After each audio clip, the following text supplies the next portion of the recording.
trans movement has to be one of the most misogynistic movements I've seen in recent date. Because what do you mean you as a grown man can force me as an actual biological woman to call myself a cis woman? What do you mean you can bully me or try to bully me into letting you erase womanhood? Into taking up my space? Into taking up and erasing my rights?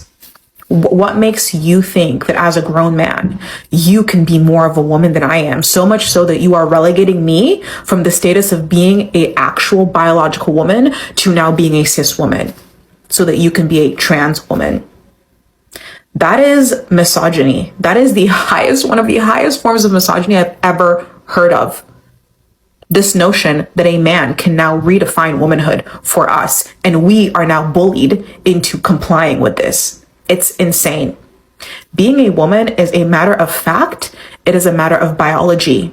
You cannot put on and take off womanhood. You cannot grow your hair enough. You cannot put on enough makeup. You cannot put on enough dresses in order to qualify as a woman. Being a woman is not something that you can take off and put back on. It is not something that you can appropriate, since I know you guys love that word.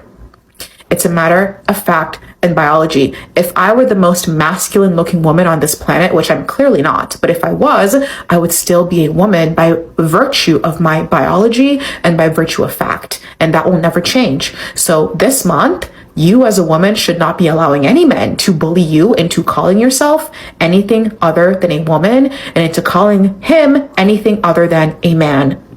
I agree with her 1,050,000,000%. And I don't understand that whole word cis woman. And I'm just now registering it, right? Because when I heard somebody say it the first time and they said cisgendered woman or a cis woman, and I'm like, what is that? And then they said cis man.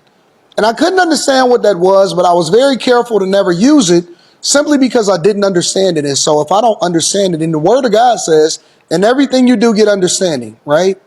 And so because I never understood it, I never used it.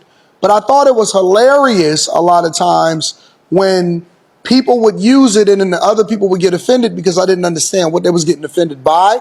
But I thought it was hilarious because it was a big deal. Now I get it.